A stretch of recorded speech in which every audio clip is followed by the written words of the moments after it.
आजकल अन्ना हजारे का नाम दोबारा आ गया, जिनको मैं भी सोचता था बरसाती मेंढक है। जब जब जरूरत पड़ी, अपनी मतलब की बात आए, नाम की बात आए, उछल के आ जाते हैं।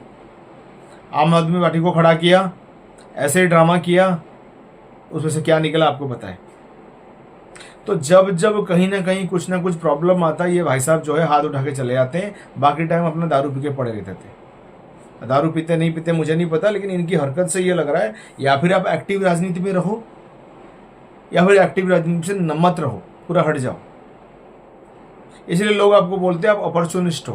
कभी भी अपना नाम आया चढ़ गए, कभी तो नाम आया चढ़ गए, कभी कुछ हुआ तो चढ़ गए, बाद में टाइम टाइम फीस भाग जाते हो। फिलहाल ये पता चल रहा है कि अन्ना हजारे अब जो है, जो उड़ता हुआ पार्टी है सीजेपी, ककरोच जनता पार्टी, उसके पीछे है, उसको सपोर्ट कर रहे हैं। फिर वही कुछ दिन करेंगे, फिर टाइम टाइम फीस हो जाएंगे। भाई भाई अन्ना हजारे, हमने शुरू में देखा था अन्ना हजारे जो है ना, लोकपाल बिल और दूसरे जो चीजें मुद्दे हैं, करप्शन की मुद्दे, उसको बात उठाते हुए उन्होंने शुरुआत किया था आंदोलन का। बाद में उनका पता नहीं चला आंदोलन कहाँ गया, ये कहाँ गए। कुछ टाइम क्या कर रहे हैं ये, कभी इस पार्टी को, कभी उस पार्टी को, कोई ये मुद्दे को, कभी वो मुद्दे को लेके अपने तरीके से रिव्यू करते हैं, ऐसे हम लोग रिव्यू करते हैं। तो ये अन्ना हजारे का पता नहीं कब इस पार्टी में चला जाए, कि उस पार्टी में चला जाए। बट अगर आप इतने बड़े शख्सियत हो, इतना आपको जानकारी है, तो लोकपाल बिल मिलने के बाद आप टाइम टाइम फीस क्यों हो गए। इन्हीं बातों की वजह से कभी इनको सरकारी, कभी विपक्ष, कभी किसी और इंसान का भी समर्थक कहा जाता है।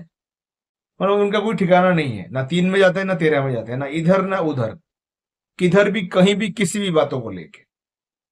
इसीलिए उनको अपॉर्चुनिस्ट कहा गया है कि जब अपॉर्चुनिटी मिले उसको क्यास करने आ जाते हैं। उनको जो सपोर्ट करते हैं वो कहते हैं कि इन्होंने बहुत लंबे टाइम तक, बहुत लंबे टाइम तक दारू बंद हो, गांव का कल्याण हो, इन चीजों में लगे थे। उनको राजनीति की पद मिला, लेकिन वो लेने के लिए दूर हो गए। भाई हमारे को कुछ पता ही नहीं कब कब मिला, कुछ मीडिया में प्रचार ही नहीं था, उनको कोई पूछा ही नहीं था।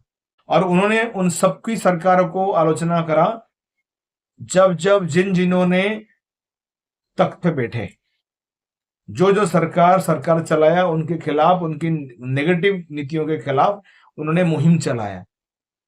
मुहिम तो चलाया, पता नहीं उनका क्या रिजल्ट मिला, हमें तो अभी भी कुछ नहीं मिल रहा है। बाकी देखते हैं। कुछ मुद्दों में इन्होंने पहले तो आक्रामक नहीं दिखे, सेम मुद्दा को दोबारा रिपीट करके आक्रामक दिखाने के लिए कोशिश करना। कुछ मुद्दों पे ये चुप हो जाते हैं, कुछ मुद्दों पे बिना बोले ये चा चा चा चा करने लग जाते हैं, चिल्लम चाली।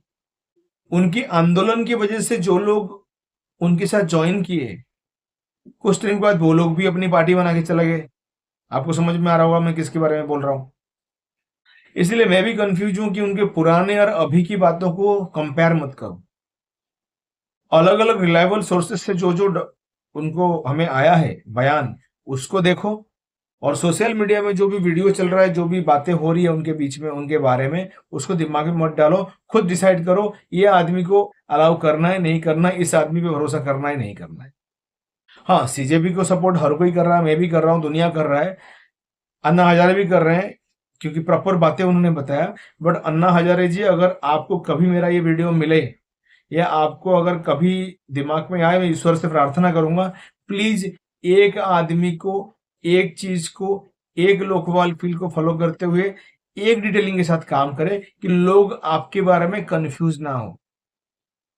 जैसे मान लीजिए आप कभी बोलते हैं आम आदमी पार्टी अच्छा था, झाड़ू लेके बैठ गए, कभी दूसरा अच्छा था, कभी तीसरा अच्छा था, ऐसे करते करते लोग तो आपको पागल बोलेंगे।